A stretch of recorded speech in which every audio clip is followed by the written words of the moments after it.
बुलढाणा जिल्ह्यात नैसर्गिक आपत्ती किंवा पूर परिस्थिती निर्माण झाल्यास त्यावर मात करण्यासाठी प्रशासन सज्ज आहे। जिल्हा आपत्ती विभागाला शासनाकडून लाईफ जॅकेट, बुटी यासह 16 प्रकारचे साहित्य प्राप्त झाले आहे। या साहित्याचं तालुका स्तरावर वितरण करण्यात आलंय। वर्षीच्या मान्सून पूर्व तयारीच्या अनुषंगाने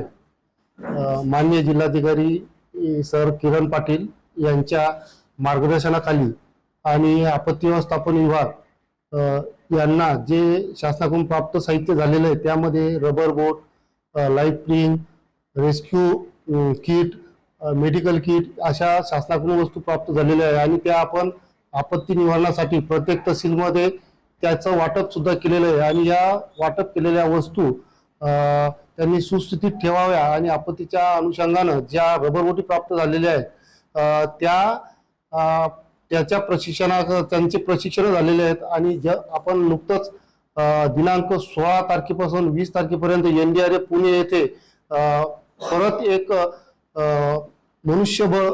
आपल्याकडं असावं पुरेसं त्या अनुषंगाने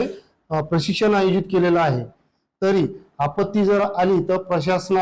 प्रशासन हे पूर्ण तयारीने सज्ज आहे आणि या प्रशासनाच्या तयारी सोबतच नागरिकांनी सुद्धा जर काही आपत्ती आली तर सजग राहून, जेणेकरून पावसाळ्यात विजा पडण्याचं प्रमाण खूप असते आणि पूर जर असला तर नदीमध्ये प्रवेश करू नये अशा प्रशासनाच्या वतीनं सूचना देण्यात येत आहे।